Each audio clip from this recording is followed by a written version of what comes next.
బాధుడే బాధుడు. దీనికొక మంచి చరిత్ర ఉంది. ఎందుకు నేను ఇది చెప్పాల్సి వస్తుంది అంటే 2019 ఎన్నికలకు ముందు వైఎస్ఆర్ కాంగ్రెస్ పార్టీ అధినేత జగన్మోహన్ రెడ్డి పాదయాత్ర సమయంలో బాధుడే బాధుడు, బాధుడే బాధుడు అని చెప్పి భారీగా స్పీచ్లు ఇచ్చారు.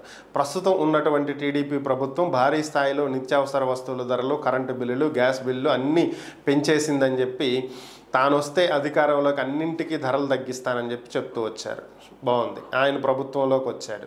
2019 నుంచి 2024 మధ్యలో వైఎస్ఆర్ కాంగ్రెస్ పార్టీ అధికారంలో ఉంది. ఈ సమయంలో టీడీపీ, జనసేన, బీజేపీ వీళ్ళు మొదలుపెట్టారు బాధుడే బాధుడు, బాధుడే బాధుడు, ధరలు తగ్గిస్తానని చెప్తూ వచ్చినటువంటి జగన్మోహన్ రెడ్డి భారీ స్థాయిలో నిత్యావసర వస్తువుల ధరలు పెంచేశారు. మేము వస్తే భారీగా తగ్గించేస్తామని. 2024 ఎన్నికల్లో కూటమి ప్రభుత్వం వచ్చింది.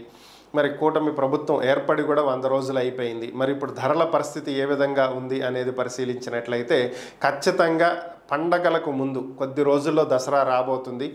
ఈ నేపథ్యంలో నిత్యావసర వస్తువుల ధరలు ఒక్కసారి ఆకాశాన్ని అంటేటువంటి పరిస్థితి అయితే మనకి కళ్ళ ముందు కనిపిస్తున్నటువంటి అంశం.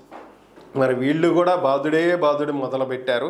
ప్రస్తుతం మనకున్నటువంటి సమాచారం ప్రకారం ఇప్పటికే నూనె ఏదైతే వేరుశనగ నూనె, sunflower oil, groundnut oil, sunflower oil, rice bran oil, palm oil ఇలాంటివి ఏవైతే ఉన్నాయో వంట నూనెలు వీటికి సంబంధించి ఒక్కొక్క లీటర్కి 20 నుంచి 45 రూపాయల వరకు పెంచేటువంటి కార్యక్రమానికి ప్రభుత్వం శ్రీకారం చుట్టింది.